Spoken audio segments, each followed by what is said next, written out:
I stood in the defendant's section, radiating controlled fury, while humans debated my fate in languages that tasted like ash. 3 days of testimony.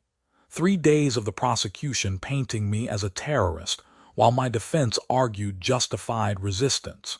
3 days of human representatives demanding I be made an example of while Solvathi diplomats maintained careful diplomatic neutrality. I didn't deny destroying the mining facility on Tharsis IV. The installation was illegally extracting resources from territory my people had claimed for 3 generations.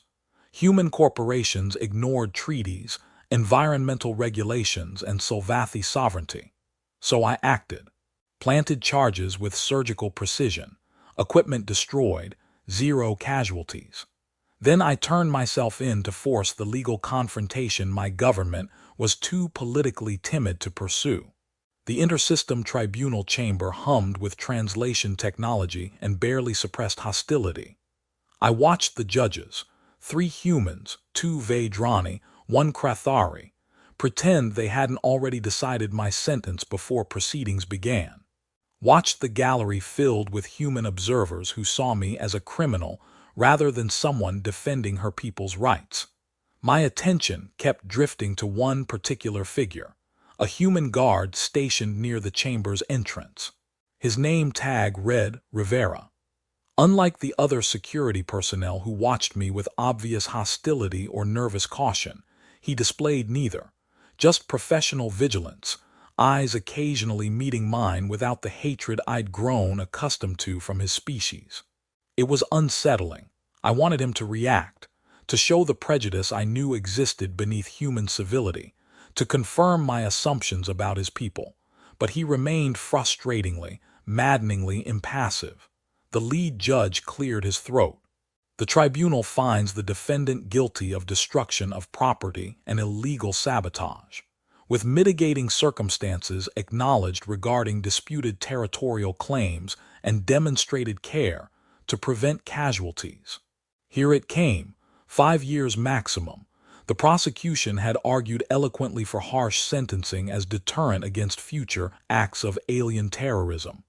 Sentence: 18 months at Harmony Reach Minimum Security Detention Facility, with provision for appeal after 6 months if behavioral standards are met. Not the vindication I'd wanted, but not the crushing punishment they'd sought either. I accepted the verdict without visible reaction. The point had been made. My case was recorded, debated publicly, broadcast across multiple systems. Humans couldn't ignore Solvathi territorial grievances anymore. As guards moved to escort me out, I passed Rivera. Our eyes met briefly. I expected something: satisfaction at seeing me sentenced, contempt for my actions, even curiosity about the alien criminal. But his expression remained neutral, almost thoughtful. It bothered me more than outright hostility would have.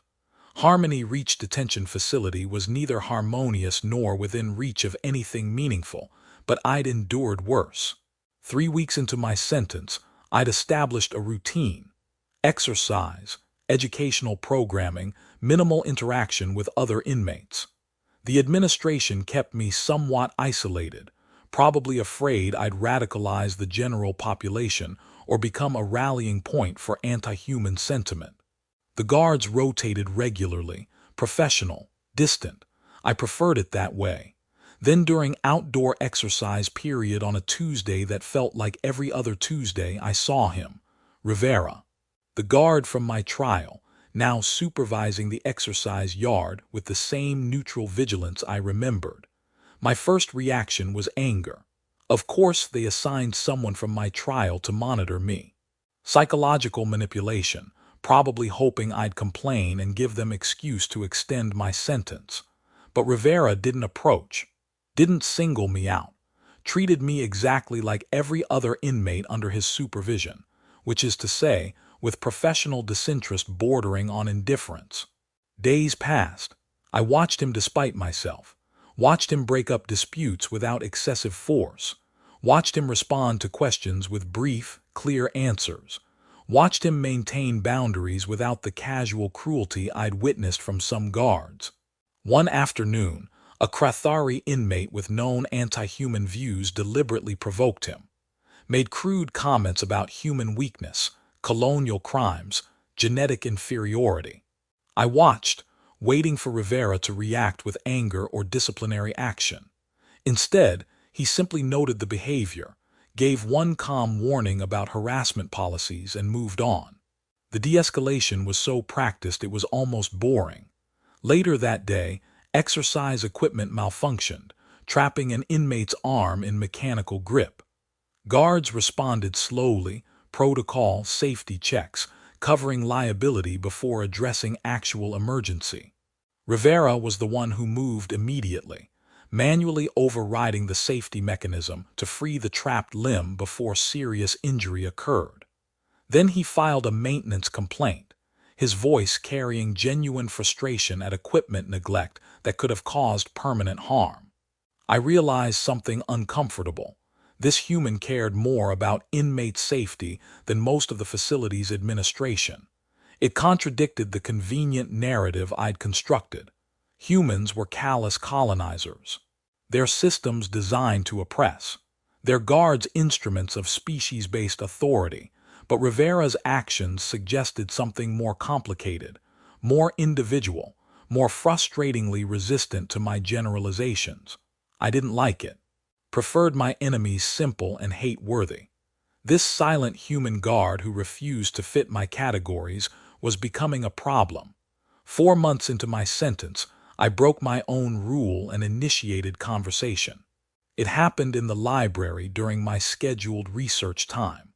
I was examining legal precedents for territorial disputes, already planning arguments for when I was released. Rivera was supervising, positioned near the entrance with his usual watchful calm. "Why don't you hate me?" The question came out more confrontational than I'd intended. He turned his attention to me, expression unchanged.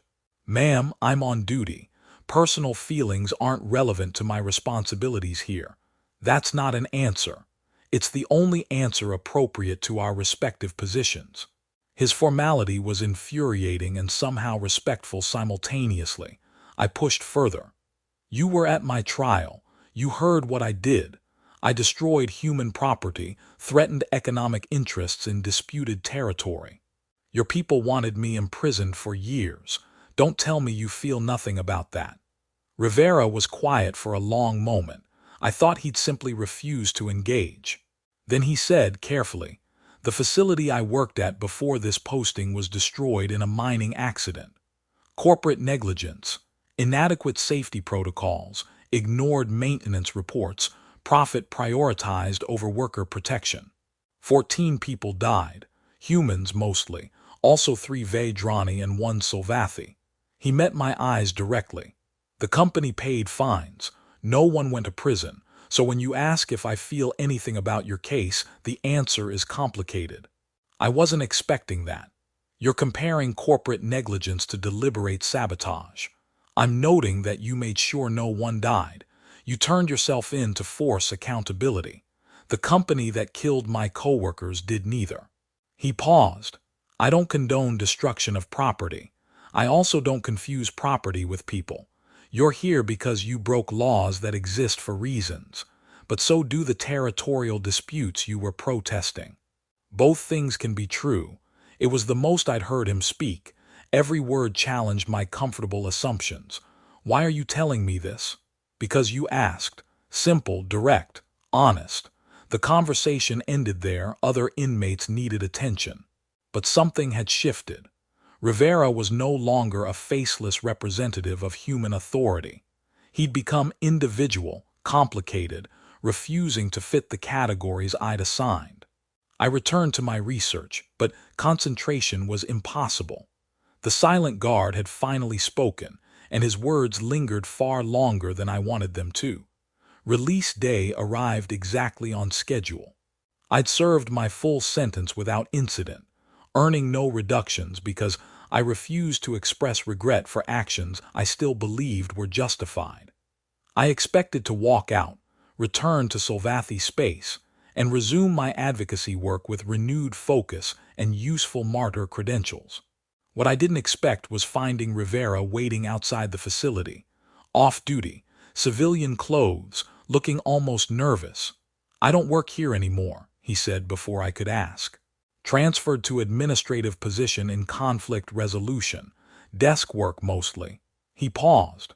"Thought I should tell you that your case influenced that decision." Hell, made me think about what I was enforcing versus what I believed in. Working as a guard meant maintaining systems I'm not sure I agreed with. Decided I'd rather work on changing those systems instead.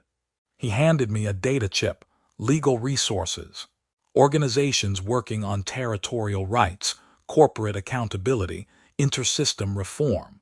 Figured you'd want to continue your work, maybe through channels that don't involve explosives this time. I took the chip, studying him.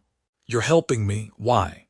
"Because you cared enough about your people's rights to sacrifice your freedom. That's rare. Misguided in methodology maybe, but the motivation was sound." He met my eyes. "Also because I've spent months watching you.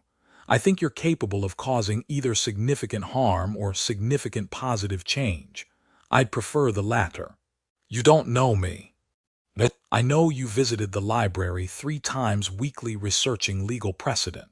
I know you helped other inmates understand appeal rights.